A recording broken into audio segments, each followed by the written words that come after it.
El tema que quiero compartir en esta mañana no es un tema que nos guste mucho, es un tema más bien poco agradable, pero creo que el Señor quiere que lo comparta. El otro día estaba orando en mi casa, y no piensen que digo esto para que crean que soy un gran orador. Por casualidad estaba orando, por así decirlo.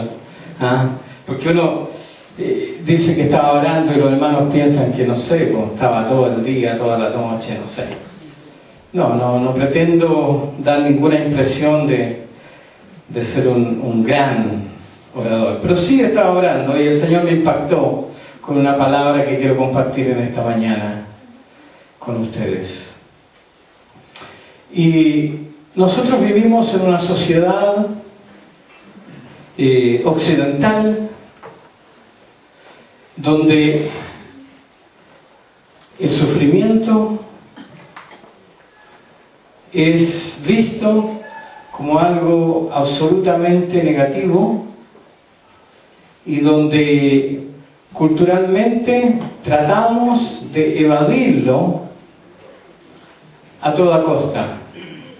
Si yo preguntara aquí, levante la mano a quienes les gusta sufrir, yo creo que, excepto algún masoquista por ahí, la gran mayoría se quedaría sin levantar su mano, porque es parte de nuestra formación y de nuestra cultura, ¿verdad?, el no querer sufrir. Al contrario, como decía, tratamos de evitar el sufrimiento a como dé lugar, y si uno puede lograrlo, tanto mejor. A diferencia de otras culturas donde la dificultad y el esfuerzo y el sufrimiento son vistos de otra manera, pero nosotros estamos acá y esa es nuestra realidad, ¿verdad? A nadie le gusta tener situaciones difíciles y estar en un estado de sufrimiento, de tensión, de preocupación, de ansiedad y todo lo que viene cuando uno tiene una situación complicada que enfrentar.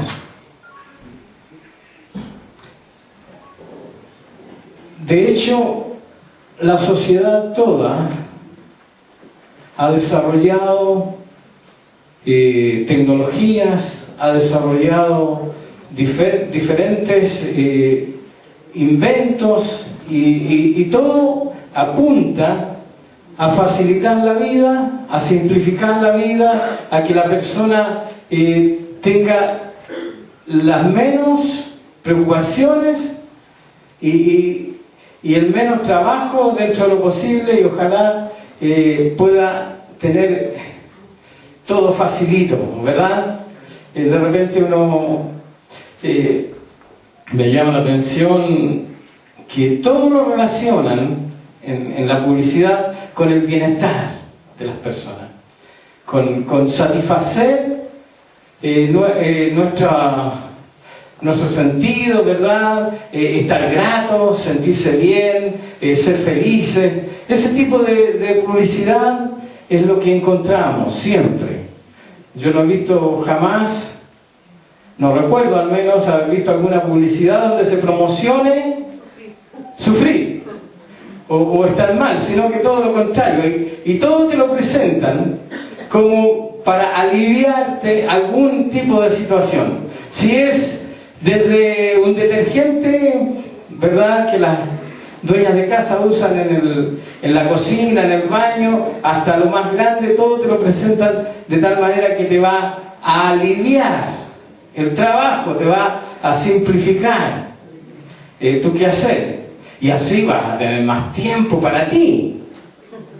Eso es lo que dicen. Vas a poder dedicarte más a ti, a tus niños. Si te muestran una lavadora, ¿verdad?, es para que tú puedas disponer de ese tiempo para realizarte tú y no tengas que estar amarrada ahí a la lavadora. Yo recuerdo en mis tiempos de infancia se usaba la artesa y la escobilla, ¿verdad? Y mi mamá pasaba horas dándole ahí con la escobilla a las sábanas, a la ropa, y era, no solamente ocupaba tiempo, esfuerzo también, era cansador. Y yo alguna vez me tocó también escobillar ropa y sé de lo que se trata. Entonces, ahora se ha simplificado tanto la vida que es impensable que alguien pudiera estar escobillando una prenda de vestir. Igual con el tema de la crianza de los hijos. Cuando nosotros tuvimos nuestras hijas, se usaban pañales Bambino. Ahora yo le pregunto a alguna chica recién casada, ¿verdad? ¿Qué son los pañales Bambino? Me dicen, ¿qué es eso? ¿Se comen? No los conocen, ¿verdad? Pañales de tela, que había que lavarlos y escobillarlos y todo el mismo cuento, hervirlos. ¿Ah? Mi señora era fanática de hervir los pañales. Eran puras hilachas al final, pero blanquitos. Es verdad. Pídanle a una mamá moderna que lave pañales, a ver qué le van a decir. O sea, la vida se nos ha simplificado tanto que impresiona, realmente impresiona. Entonces, hablar de pensar siquiera en sacrificio, en esfuerzo, en sufrimiento, en cosas de ese tipo, son del pasado. Pero yo quiero en esta mañana hablar de ese tema. Romanos 8, 28, un pasaje que todos sabemos de memoria, y si no sabemos dónde está, al menos hemos escuchado, ¿verdad? Lo que dice. ¿Qué dice? A ver.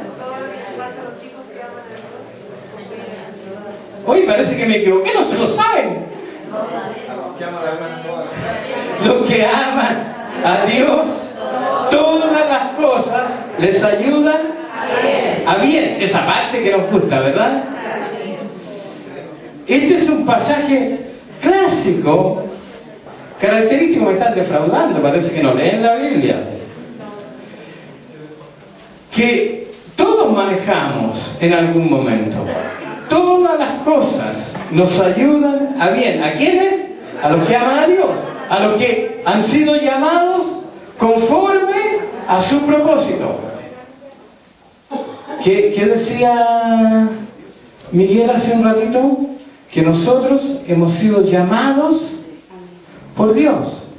Y ese llamado es conforme a su propósito, no es de acuerdo a nuestro plan ni a nuestra voluntad. Es que en realidad a mí me dio tanta pena que decidí recibir al Señor, porque el pobrecito estaba ahí triste, solo, abandonado, golpeando la puerta, como dicen algunos evangelistas por ahí, ¿verdad? Ábrele la puerta al Señor. ¿Qué va a hacer el pobrecito afuera, muerto de frío? No. Él nos llamó, como decía Miguel, conforme a su propósito. Y a los que hemos sido llamados conforme al propósito de Dios, ¿qué les pasa? Todas las cosas les ayudan a bien. Cuando dice todas, ¿a qué se refiere? ¿Excluye algo? Nada, ¿verdad? No excluye nada. Interesante. Y 1 Tesalonicenses 5:18 es otro pasaje que debemos memorizar y conocer muy bien, porque va relacionado. 1 Tesalonicenses 5:18 está relacionado con el anterior. ¿Por qué? Porque 1 Tesalonicenses dice: dad gracias en todo, porque esta es la voluntad de Dios para con vosotros en Cristo Jesús. ¿Cuál es la voluntad de Dios? Que demos gracias en todo. ¿En qué? ¿Se fijan? Todo les ayuda bien. Debemos dar gracias en todo. Ah, qué interesante. Interesante, fíjense. Todo. Y cuando dice todo, es todo. absolutamente. No deja nada fuera. Nosotros debemos dar gracias en todo, porque todo nos ayuda a bien. Oye, esto a mí me cambia absolutamente el enfoque de la vida. Porque cuando voy feliz por la carretera y no oigo un bip bip, cuando voy feliz por la carretera y de repente hago algo, no sé, o tengo algún problema en el vehículo, me detiene un carabinero y me dice lo voy a infraccionar. ¿Y por qué? Le digo yo, por esto y esto y esto. Y yo digo, me amargó el día. Me amargó el día. ¿Qué dice la palabra? Dar gracias en todo. entonces, yo tengo que decir, gracias Señor, porque me acaban de pasar una infracción y voy a ir al juez y me va a poner una multa de no sé cuánto. Gracias Señor, aleluya. ¿Por qué? Porque le va a ayudar a bien. Porque todo me ayuda bien. Estamos aprendiendo, ahí estamos bien. Todo nos ayuda a bien. Y debemos dar gracias en todo. Ahora el problema, hermanos, el problema es que nosotros, bueno, no digo nosotros, perdónenme, yo muchas veces no doy gracias en todo. Y por eso ponía el ejemplo de la infracción, porque si hay algo que a mí me cuesta decir gracias Señor es cuando, para el colmo, yo considero que lo que están haciendo es injusto. Entonces yo digo, no. Y me cuesta dar gracias en todo. Y por último, si lo hago así, con los dientes apretados, ¿verdad? A regañadientes, no de corazón. Ese es mi problema. No doy gracias de corazón, sino que digo gracias Señor, pero por dentro no estoy contento.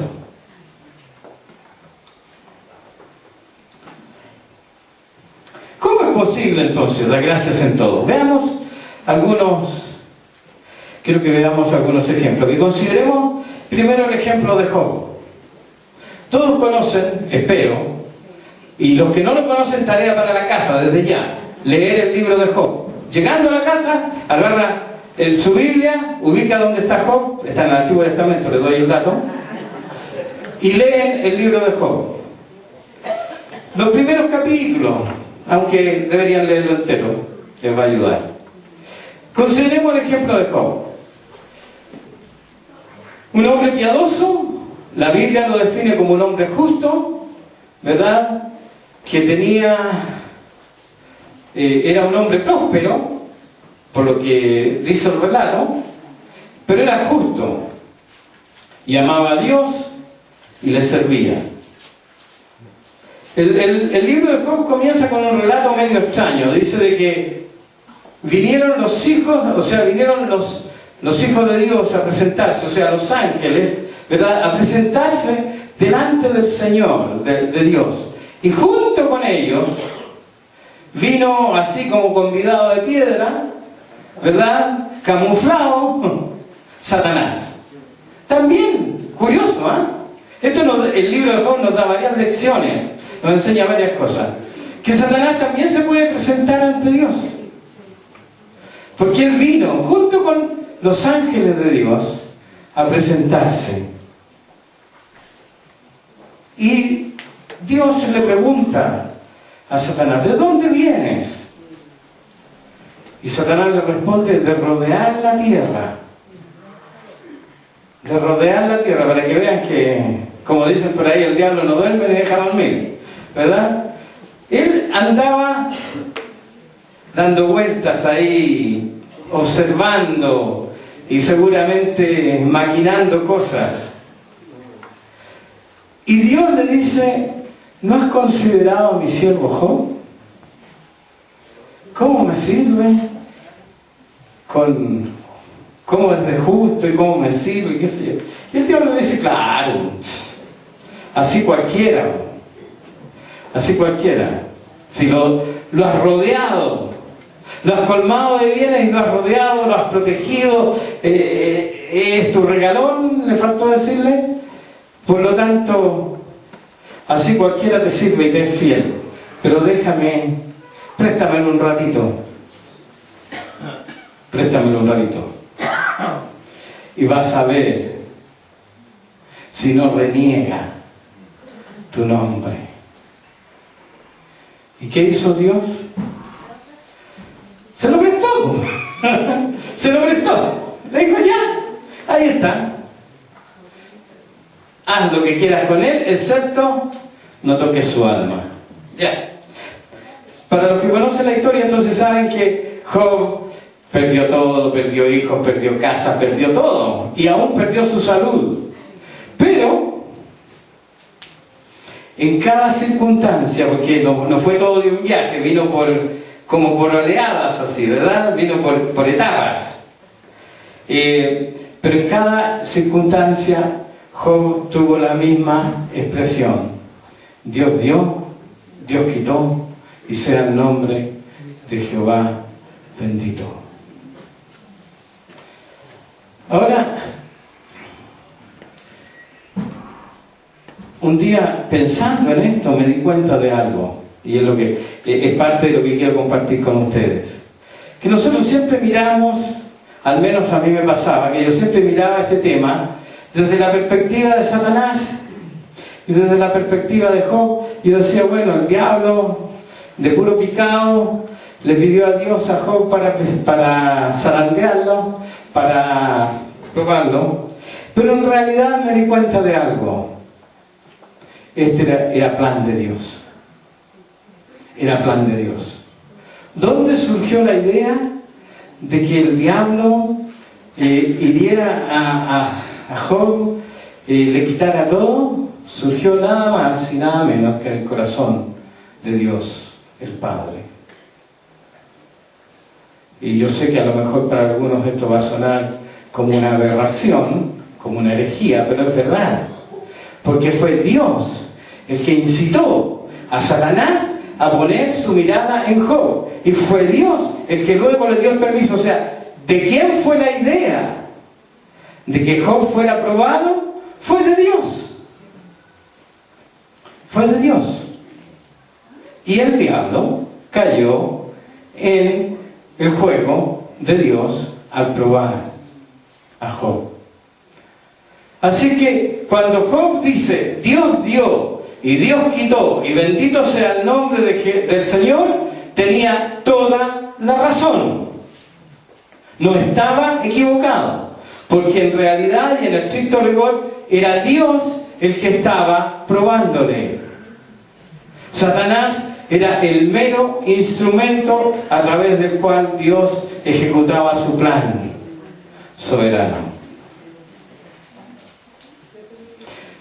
La idea inicial fue de Dios. Dios le dijo a Satanás, ¿has considerado a mi siervo Job?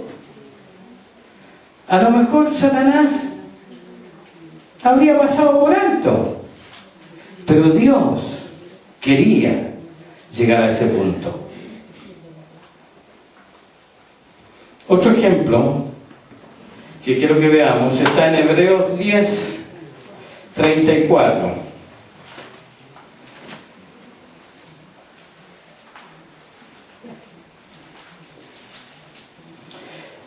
Hebreos 10:34 dice: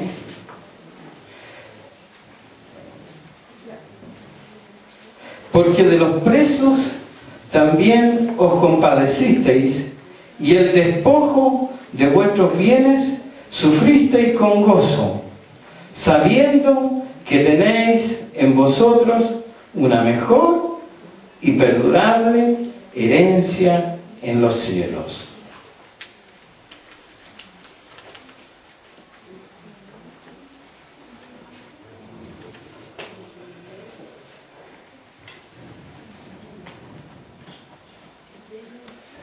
Estos hermanos, como dice aquí, habían sido despojados de todos sus bienes. Pero dice, de que ellos lo habían sufrido con gozo, soportado con gozo.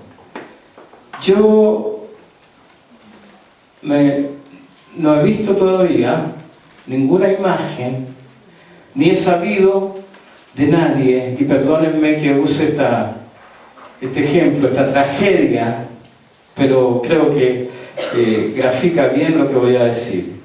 Yo no he visto a nadie, ni siquiera a algún cristiano, no he tenido la ocasión en todo caso tampoco, pero no sé de nadie que producto del incendio en Valparaíso, donde se quemaron tantas viviendas, no he visto a nadie que después de quemársele todo, haya dicho, gracias Señor, no sabes cuánto te agradezco por lo que he vivido.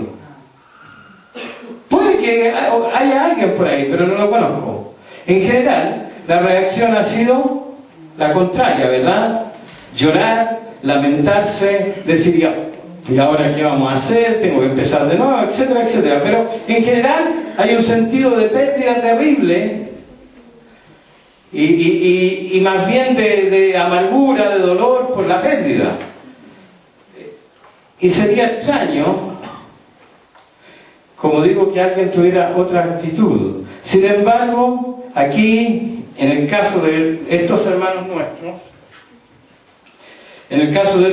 nuestros, dice de que ellos, dice de los presos os compadecisteis, y el despojo de vuestros bienes sufristeis con gozo. ¿Pero por qué?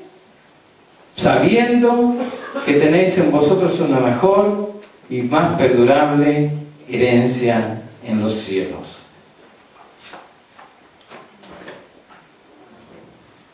Y por último, quiero tomar el ejemplo de Pablo. Yo no sé,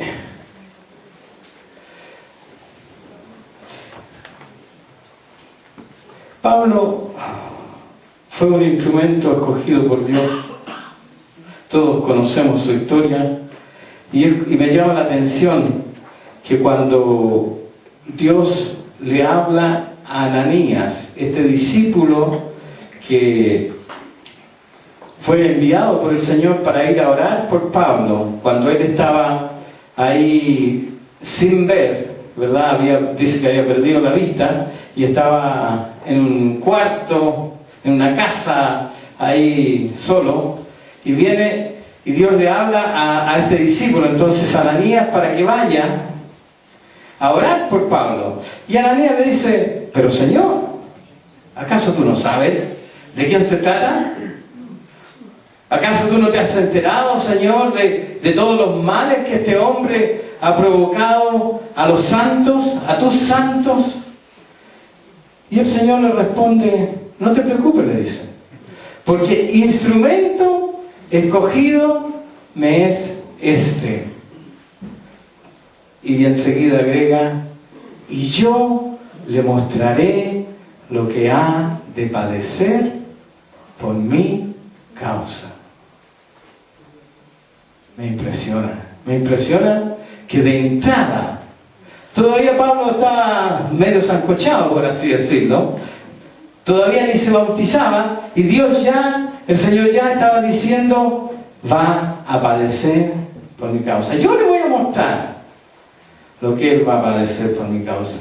Ahora, mi pregunta es, ¿nosotros somos distintos de Job? ¿Nosotros somos distintos de los hebreos o de todos los cristianos que en el pasado sufrieron, como dice ahí, el despojo de todos sus bienes y aún su propia vida, pero lo sufrieron con gozo? ¿Somos distintos de Pablo? ¿Somos mejores que ellos como para que Dios tenga un trato diferente con nosotros? ¿Sí o no? No, ¿verdad? Al contrario, yo mejor no me comparo con nadie, porque siempre voy a salir perdiendo.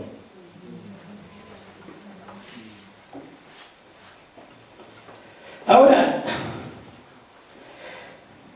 yo estaba, como les decía, un día orando, y estaba diciéndole al Señor, precisamente, Señor, ¿por qué y hasta cuándo de algunas situaciones complicadas. Y en ese momento fue que me vino como un entendimiento. ¿Y saben lo que entendí, hermanos? Que el sufrimiento es tan necesario para nosotros que nosotros debemos abrazarlo como un amigo, como un compañero. Y Pablo mismo declara en el libro de los Hechos, en el capítulo 14, versículo 22, dice que es necesario que a través de muchos sufrimientos entremos en el reino de los cielos. La mala noticia es entonces de que el sufrimiento es parte del quehacer cristiano, es parte del trato de Dios para nuestras vidas, es parte de la vida cristiana. Ningún cristiano está eximido de sufrir. Y al contrario, en el mundo tendréis aflicción, dijo el Señor. O sea, está garantizado para todos nosotros el sufrimiento y debemos aprender entonces a enfrentarlo en la actitud correcta. No te asustes. Pedro escribe, no se asusten del fuego de prueba. No se asusten, sino todo lo contrario. Debemos aprender, hermanos, que sufrir en Cristo y por Cristo es necesario. Y lo que debemos entender entonces, que todo lo que Dios hace por nosotros, incluido el sufrimiento, tiene un solo propósito. Y esto fue lo que el Señor me mostró ese día, que es por amor, que es por amor. Que Él nos ama tanto.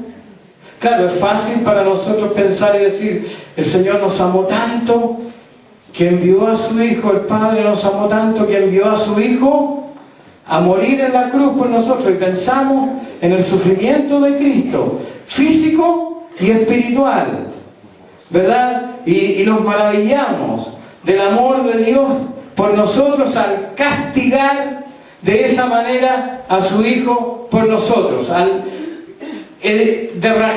derramar, dejar caer todo su juicio sobre Jesús en lugar nuestro. Y eso es así y es verdad. Y Él nos ama de esa manera. Y porque nos ama de esa manera, hermanos, es que tampoco va a eximirnos de sufrir a nosotros y tampoco va a quitar, a restar el sufrimiento de nuestras vidas, porque es necesario para nosotros. Lo que pasa es que el Señor me dijo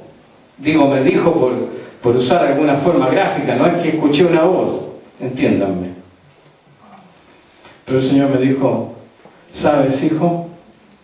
Si tú no pasas ese sufrimiento, no vas a poder estar conmigo en la gloria. Porque la única manera que tengo de perfeccionarte, de prepararte para que puedas contemplar mi rostro, es a través del sufrimiento.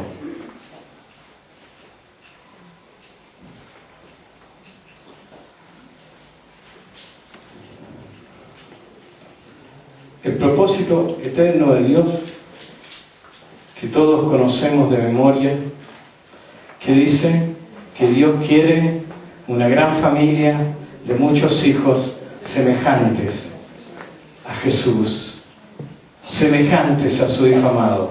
Ahora, la única, y esta es la mala noticia para nosotros, la única manera que Dios tiene de perfeccionarnos a la imagen de Jesús es a través del sufrimiento, a través de la prueba, a través de las situaciones que van formando en nosotros el carácter de Cristo. ¿Cómo aprendemos a ser mansos? ¿Cómo aprendemos a ser humildes? viviendo la humillación, cómo aprendemos a ser tolerantes, cómo aprendemos, cómo desarrollamos dominio propio por medio de la negación, etcétera, etcétera, etcétera. O sea, si Dios no nos pasa por el fuego de la prueba, como dice el libro de Hebreos, entonces no somos hijos. Porque Dios al hijo que ama, disciplina y azota, dice, a todo aquel que recibe por hijo. O sea,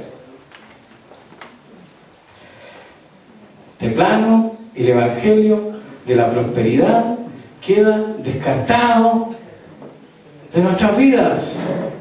Salud, dinero y amor no es compatible con el evangelio del reino de Dios. Y el padre de sufrir tampoco, exactamente. Ahora, yo quiero que me entiendan, no somos sádicos, ni masoquistas. Yo no ando buscando sufrir. Pero tengo que aprender que cuando viene el sufrimiento, es parte del amor de Dios. ¿Saben lo que yo vi ese día? Percibí, recibí, es que cuando nosotros estamos sufriendo diversas pruebas, nosotros literalmente deberíamos saltar de alegría. Decirle gracias, Señor, porque tú me consideras, porque tú me amas tanto que no pasas por alto el sufrimiento en mi vida, sino al contrario, gracias, Señor, por permitirme sufrir. Porque eso me acerca a ti. Eso me acerca al Dios eterno. ¿De qué otra manera podríamos aprender? Podríamos crecer en el conocimiento de nuestro Señor. Si Él no eximió a su Hijo, ¿cómo habría de eximirnos a nosotros? Ahora, este es un mensaje de ánimo por si acaso, ¿eh? Lo que quiero es que entendamos, hermanos, porque yo escucho de repente personas de la congregación que se quejan, que se lamentan, y es tan común escuchar y decir, yo no sé qué, ¿por qué Dios me hace vivir esto a mí? Si yo no soy tan malo, si no me he portado mal, ¿por qué Dios me está castigando de esta manera? ¿Sí o no? Tendemos a pensar que Dios nos castiga cuando estamos sufriendo. Tenemos la tendencia a pensar de que Dios es como eran nuestros padres, ¿verdad? Nos portábamos mal y venía el guaracazo detrás. Hay algunos papás que no tocan a su hijo ni con el pétalo de una rosa.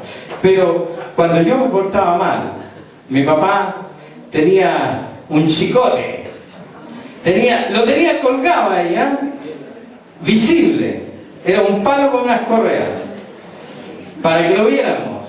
Y cuando nos portábamos mal sabíamos que venía el azote. Y dolía. Vaya que dolía. Igual nos portábamos mal. ¿Para qué estamos con cosas? A pesar del dolor. Pero el tema, hermanos, es que Dios no es castigador. Dios lo hace por amor. Y esa es la diferencia. Dios lo hace porque nos ama. Porque te ama. Es que te ha preparado todo para llevarte a su presencia. Y eso incluye bendición, incluye gozo, incluye paz, pero también incluye el dolor y el sufrimiento.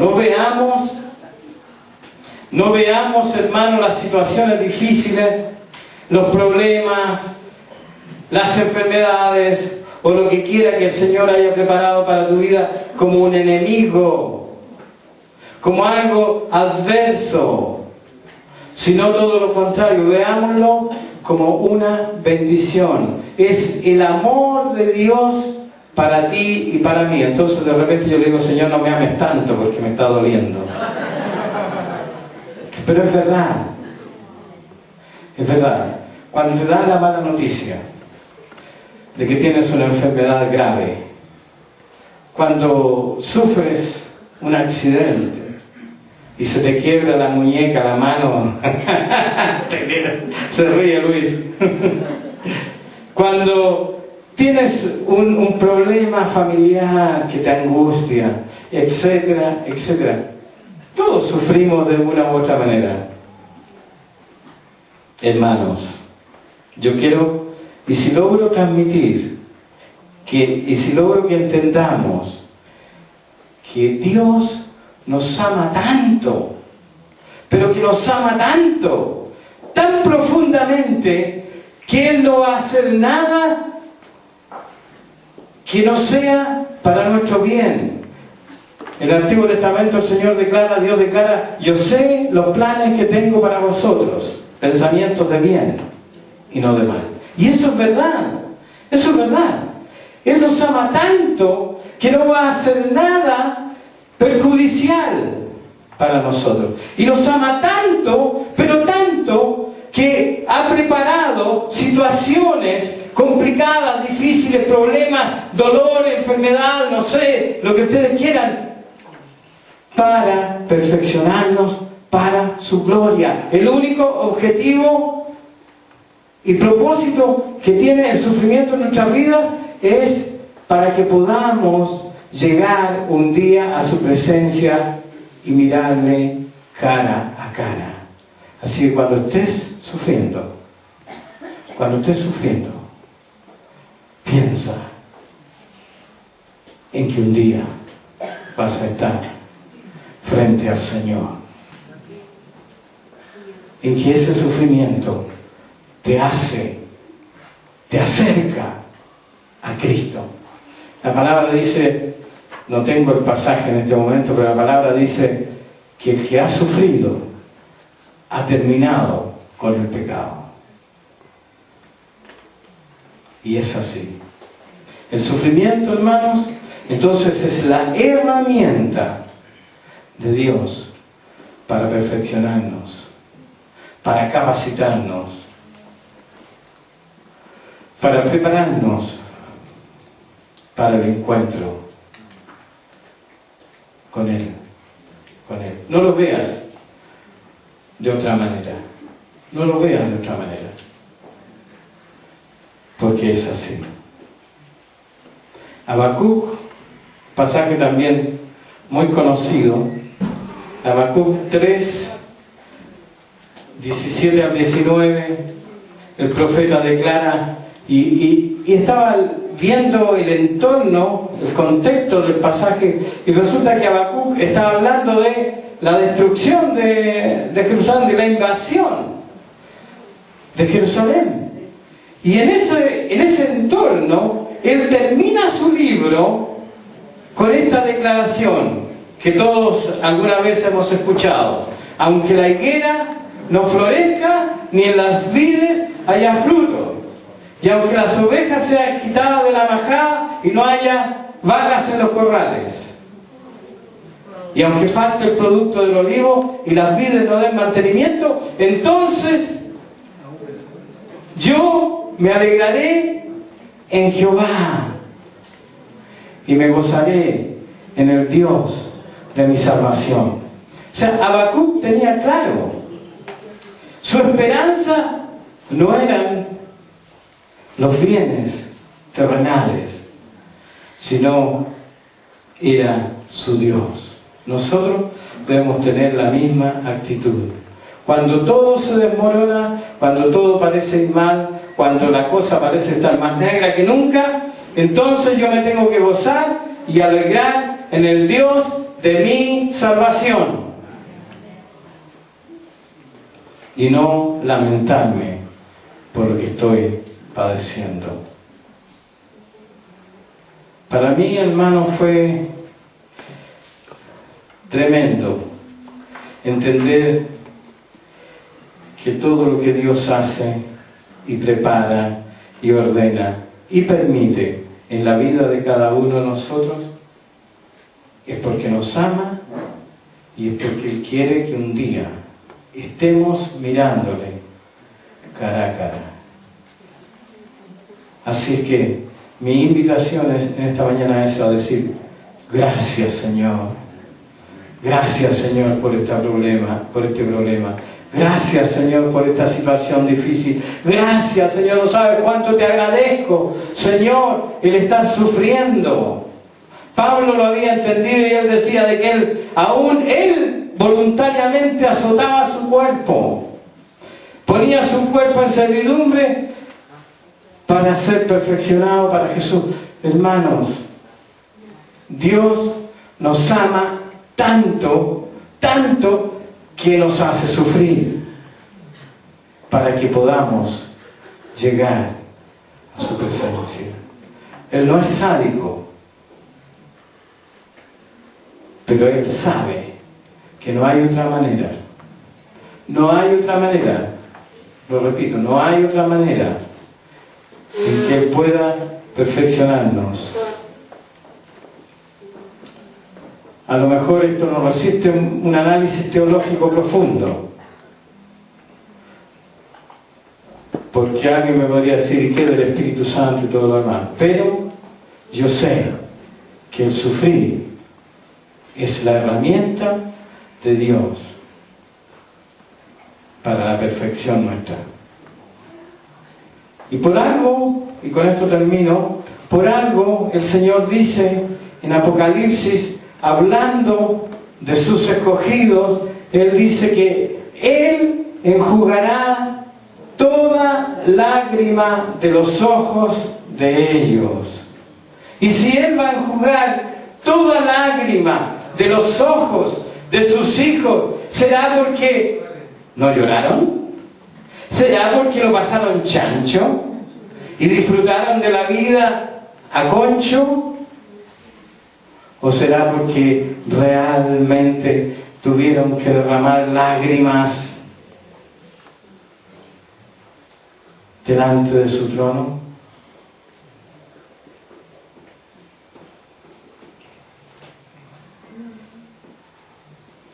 Padre, gracias.